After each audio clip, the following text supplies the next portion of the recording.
Right, Shalom Aleichem, Rabotai. Welcome to our Wednesday class, Yalkut Yosef, ילקוט Shabbat. The last topic we were dealing with was business on Shabbat, either thinking about business, talking about business, and just in a nutshell, what we discuss is the famous pasuk that we read in the Kiddush, Mimtzo chiftzecha v'daber davar. And that really means the Navi is talking about what you're not supposed to do on Shabbat, is that not to do stuff that are secular oriented, let's call it like that. Chol, the things that you do during the week, and even speaking about the secular things, we give examples like you cannot say, I'm flying to on Monday or Tuesday. You have to say, I'm going to. Don't use words that are considered for sure something that's going to have you transgress Shabbat. So that's where we ended. And we are going to continue today with more practical halachot regarding what can and can't be done on Shabbat. Seuda shelishit. This is very common. Seuda shelishit that happens in Bet Knesset.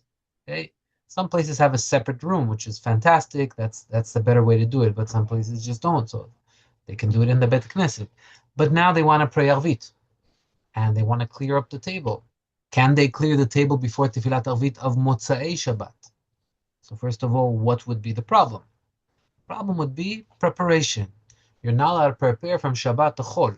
It's not nice to leave a mess, but on the other hand, maybe do it at Motzei Shabbat. Why do you have to do it during Shabbat?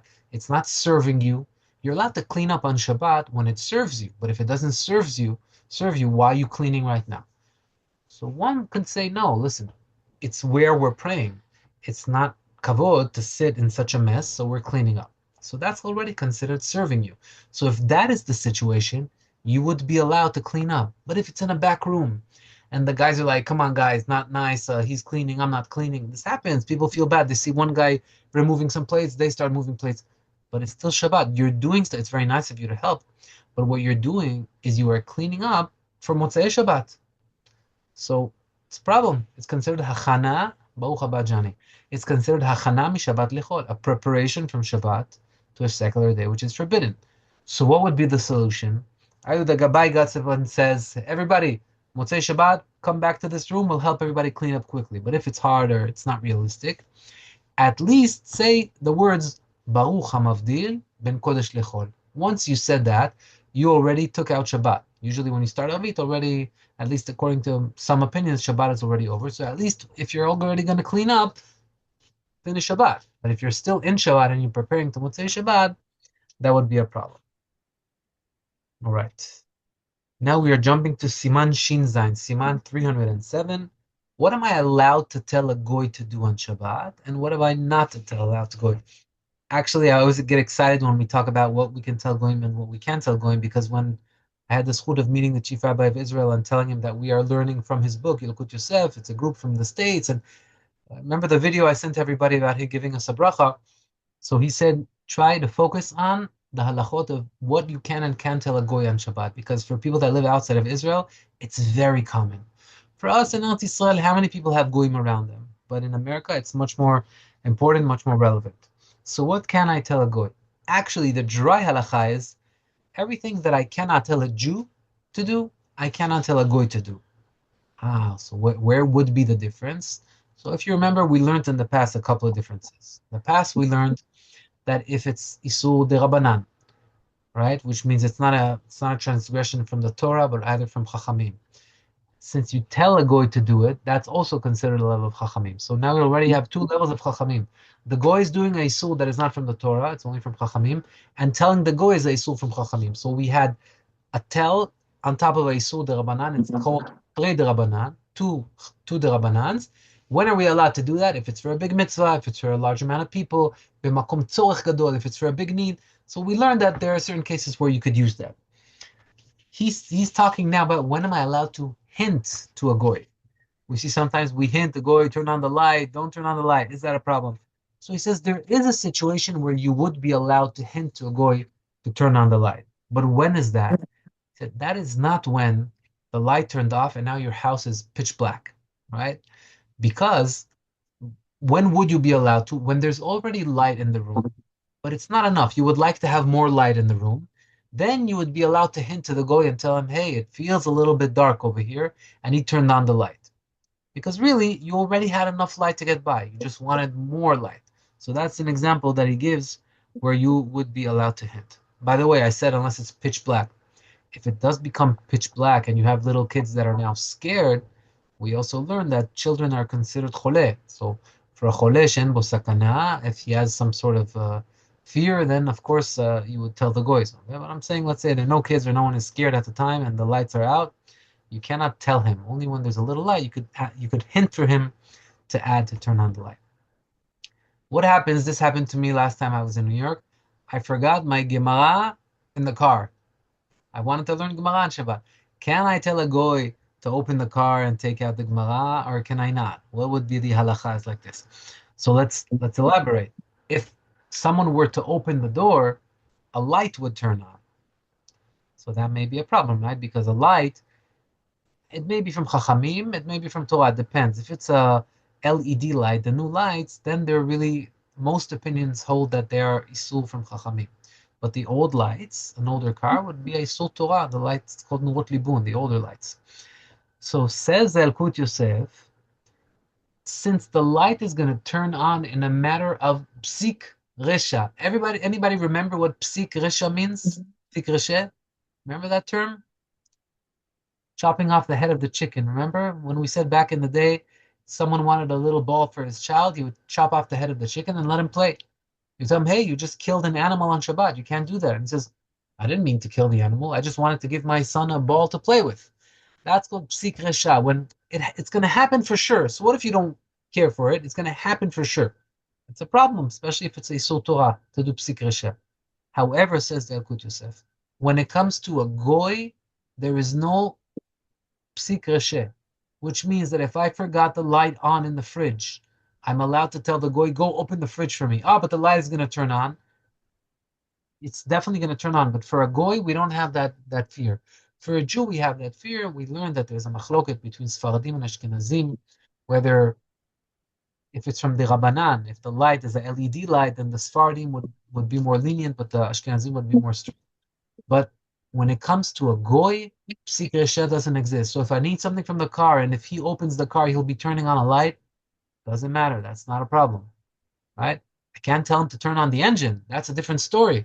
But to open the door, there's no action of Chilul Shabbat. He's opening the door, and psik resha. Psik resha means something is added on the way automatically. We don't care for that thing. When it's a goy, that would be okay. So this is very relevant. As I said, opening the fridge door or opening a car door on Shabbat for something that you need, you would be allowed to do that, right?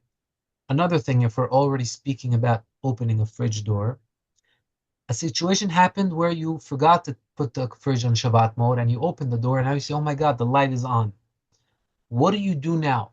What is the solution? If I close the door, I'm turning off the light. If I leave the door open, the engine is going to weaken, start leaking. Anybody have a suggestion? What's the right thing to do?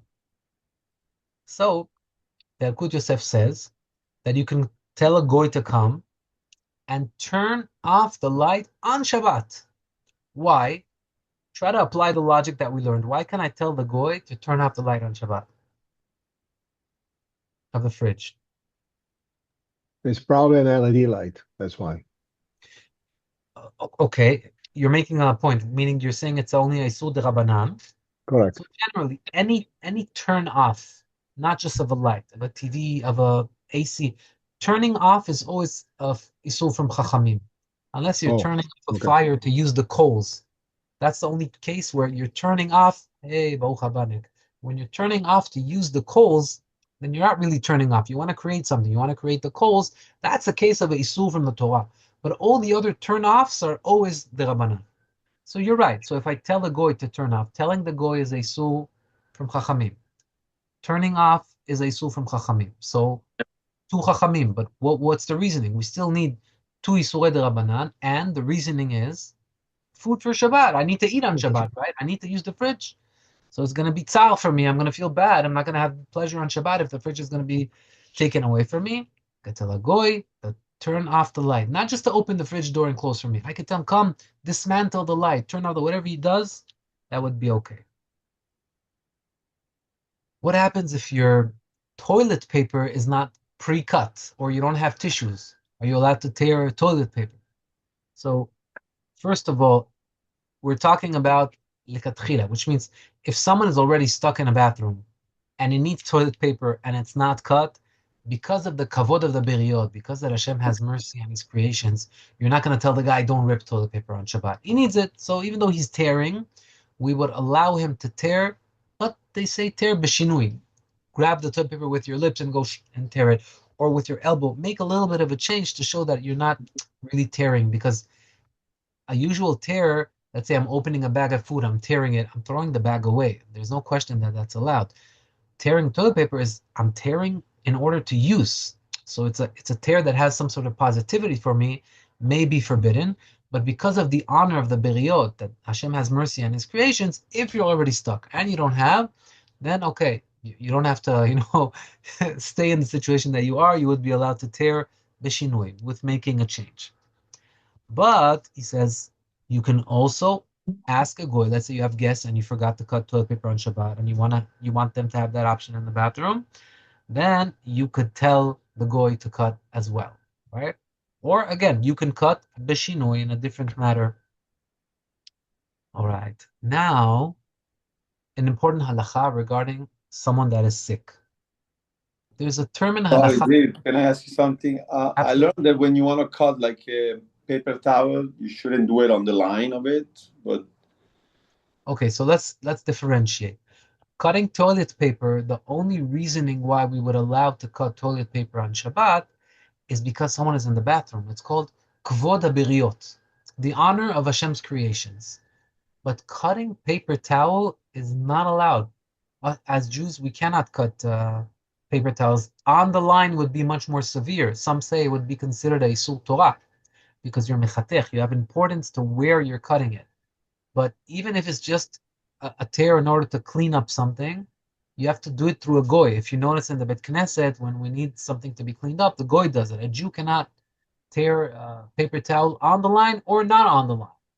Yes, not on the line would be less severe, but also still forbidden. It's important to know. Unless the paper towel is in the bathroom and this is the only thing that you could use as toilet paper, then for that reason you could use it. But I'm saying if your kitchen counter is dirty and you want to tear a paper towel, then we don't allow that to be. Sorry, Ziv. Sorry, I was very late. What's the name of this? What melacha does this fall under? So we're not learning a specific melacha. We started with saying what can we tell a goy to do and what can we not tell a goy to do, and it kind of developed into different cases. So I don't know from what step exactly you stepped in, if it's the cutting of the toilet paper or if it's the opening the door to the car with a goy, but different things that we can ask a goy to do and not ask a goy to do. So under that category, we mentioned that can I ask the goy to tear toilet paper for me so that me or my guest can use it on Shabbat? Yeah, we said, yeah, it's kvod haberiot, but also I could do it b'shinui, in a change with my elbow or with my teeth. So that's how it kind of developed. Thank you. Okay. So chole she'en bo sakana, if someone is considered sick. Now, the halachic criteria of being sick means someone shenafal lemishkav, that it's hard for him to stay around. He needs to go lay in bed.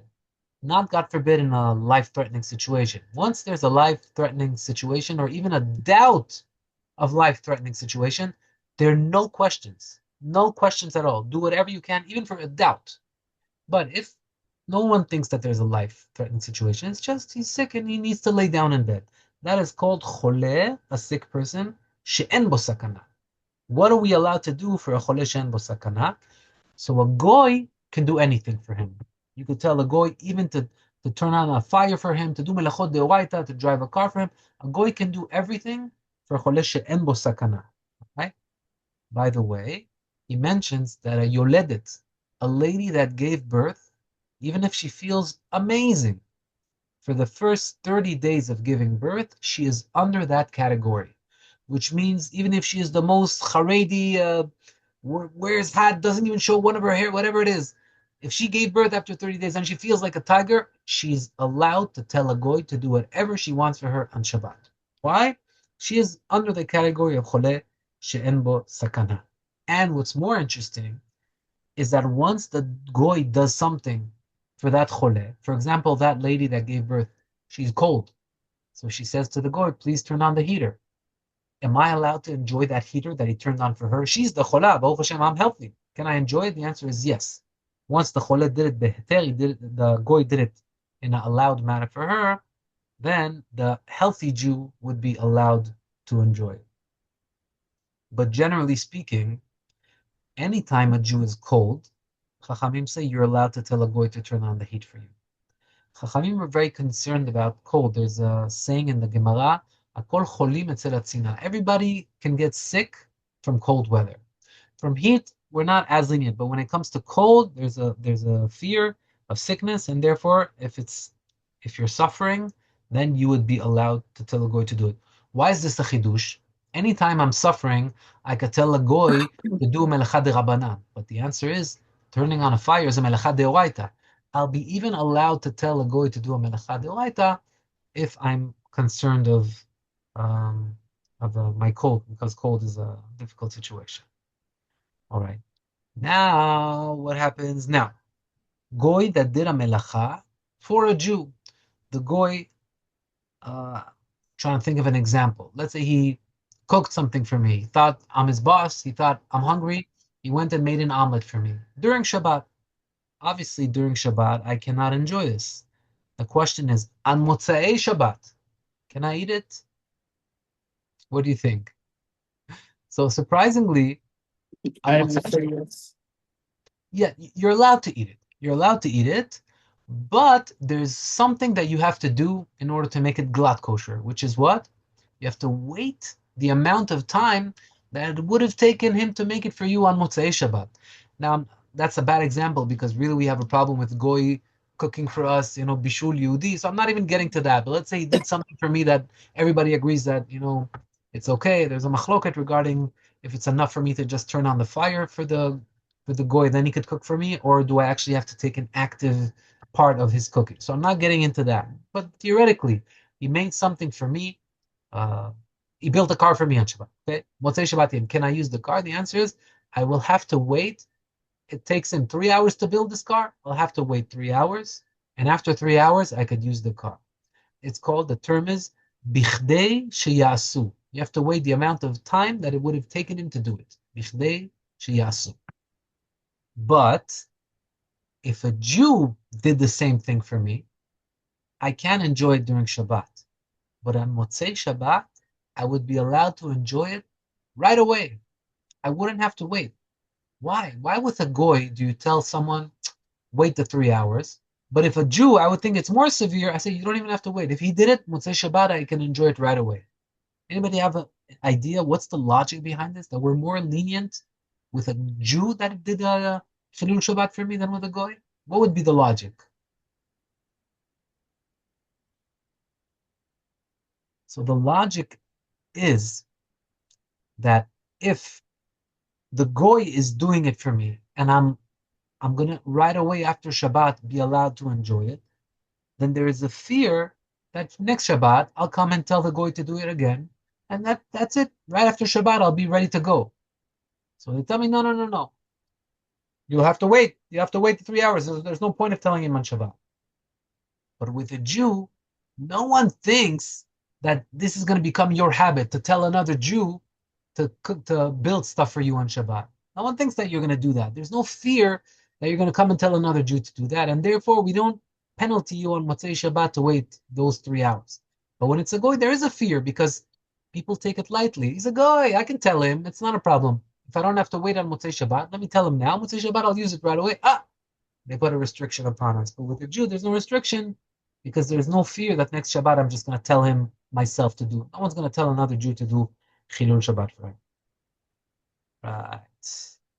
Now what happens if my goy worker saw that my shoes are dirty? He says, you know what, it's Shabbat. I know he cares a lot about Shabbat. Let me take his shoe polish. I come downstairs, I see my dirty shoes are shiny all of a sudden. Painted, brushed, everything perfect. Can I use these shoes right now? What do you think? Yes or no? Shabbat. Not talking about after Shabbat. During Shabbat. If he did it on his own, I would say yes. If you didn't tell him. You're saying because I didn't tell him. Yeah. But we learned that whenever a goy does something, even if it's on his own, If he does it for him, for himself, then I can enjoy it. But if he does it for me, if a goy saw that I'm sitting in the dark and he comes and turned on the light for me, he did it on his own, but he did it for me, I can't enjoy it. If he does it for him, that's what I'm allowed to. So that wouldn't be the right, distinction over here. Nick, you wanted to say something? Well, yeah, my initial thought was no, but what if he knows you really like this and he's getting paid, he gets bonuses, let's say, like, for example, I live in a building and sometimes they push the elevator for me on Shabbat. And those doormen that push the elevator for me, I give them extra money. I give them an extra tip here and there. That's what I thought, exactly because of what you're saying. They have to do it for themselves, not for me. So you're Maybe saying what I'm doing is incorrect. there's an example that's similar to what you're saying. It's not exactly the same, but when you need a goy to come, let's say, fix something in your home, then the right thing to do is to, let's say, give him a banana or give him a fruit or say so that he didn't do it for me. He did it for the banana. So you're using the same logic where he's not doing a chilul Shabbat for me. He's doing it because he knows that he benefits from this. So it's really considered for him. That's kind of like, a loophole. I get what you're saying. But over here, it's even much more flat and simple. The answer is the shoes were wearable or not wearable. They were perfectly wearable. I was going to wear them to shul. They're wearable. They were dirty. Okay, I have dirty shoes. Since they were wearable, it doesn't matter that now he improved them. I could have worn them before. We're not going to make me not wear them now. I could have worn them. And that's how Yalkut Yosef is posek. If I could wear them before, then I'm allowed to continue wearing them, even though he cleaned them for me on Shabbat. Right. Hope that answered the question. Now we're moving. Yeah, we have time, right? This week we started 10 minutes after. We have 7 minutes. So we're going to begin a topic, Siman Shinchet 308, Muktzeh. Muktzeh b'Shabbat, Rabotai. The details of Muktzeh are so important. It's so relevant.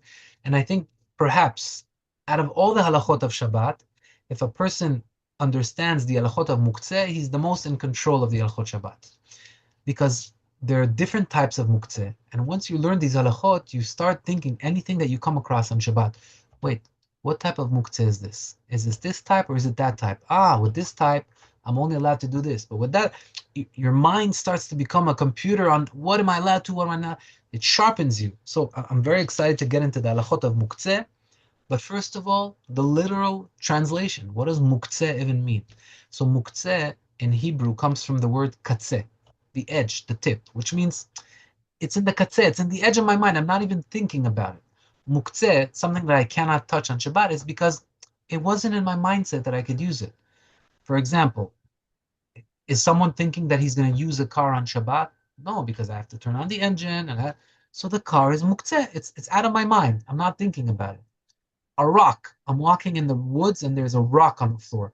Did I ever think I'll have any use of this rock on Shabbat? No, it's muktzeh. It's out of my mind. It's on the edge. Okay? Now you may say, wait, I have a door in my home, and how do I keep the door open? I use a rock. Then in that case, the rock that you have at home is not muktzeh, because it's a rock that was designated for something. Once it's designated for something, it's already no longer in the katzeh, in the edge of your mind. I think about it all the time. I need it. I know its purpose. So muktzeh is something that we don't have, it's not food, we don't have a purpose with it. That's the general idea. But we're going to learn a few types of muktzeh, but we're also going to learn how can we move these muktzeh. I'll just throw out an example. Classic example, tefillin is muktzeh. We're not allowed to wear our tefillin on Shabbat. And my talit is under the tefillin. And I want to use this talit on Shabbat. Can I? Because when I'm going to pull out my talit, I'm going to shake the tefillin definitely. I'll be moving muktzeh. We learned that you're allowed to touch muktzeh. I can touch a car. The problem is moving the muktzeh. If I'm pulling out the talit, I'm definitely moving the tefillin. Is that allowed? Or if I found money on Shabbat on the floor, can I kick it to the side or maybe broom it to the side to save it for me for later?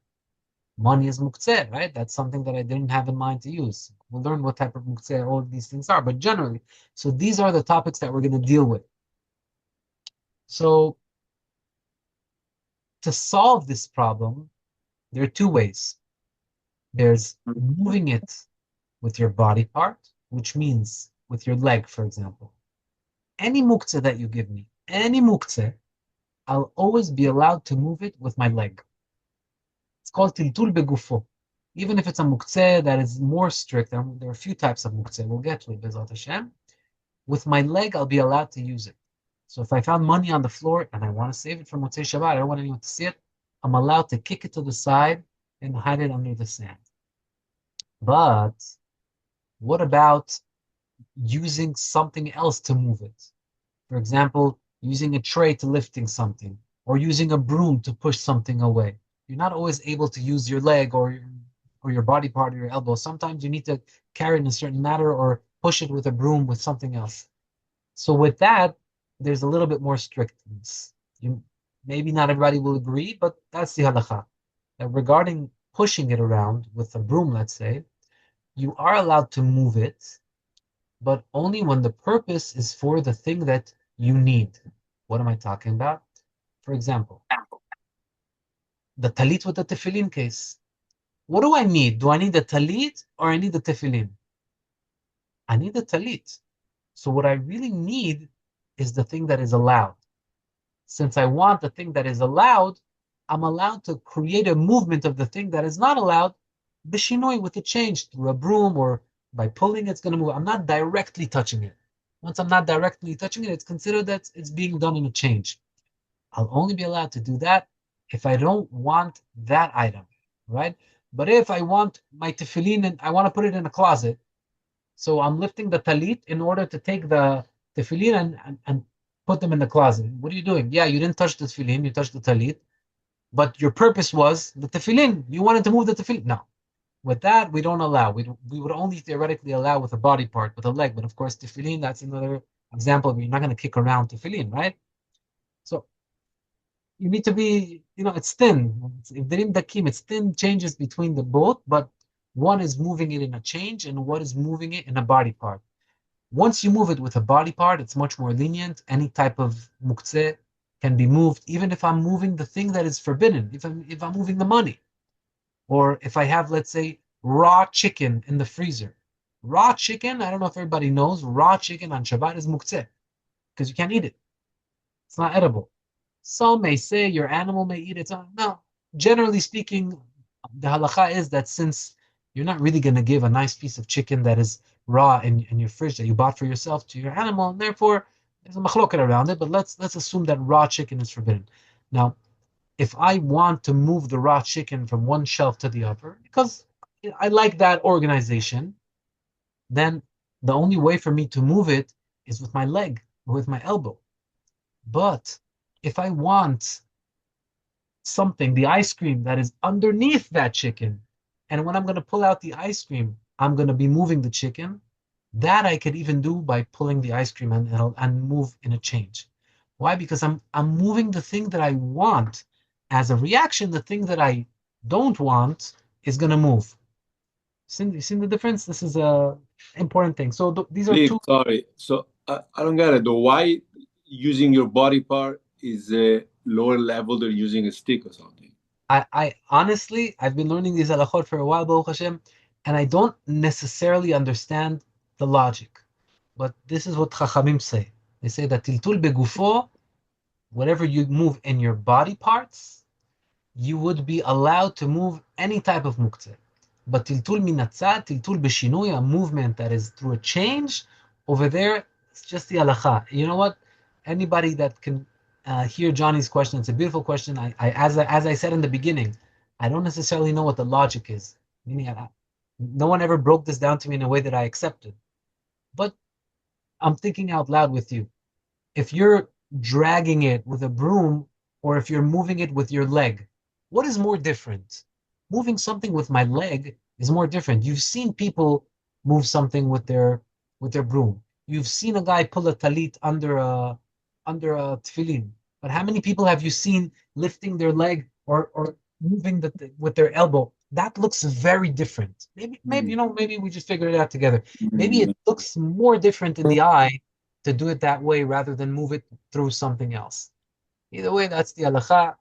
And as our time is up, John, you have a follow up? No, that's it. Let's go. Okay, so we'll continue with Hashem next week. I want to give you a heads up that there may be some changes in schedule. We're in the Bar Mitzvah week, and there are a lot of events, but we'll be in touch in the WhatsApp. Hashem. Thank you. Thank you. Thank you. Bye, guys.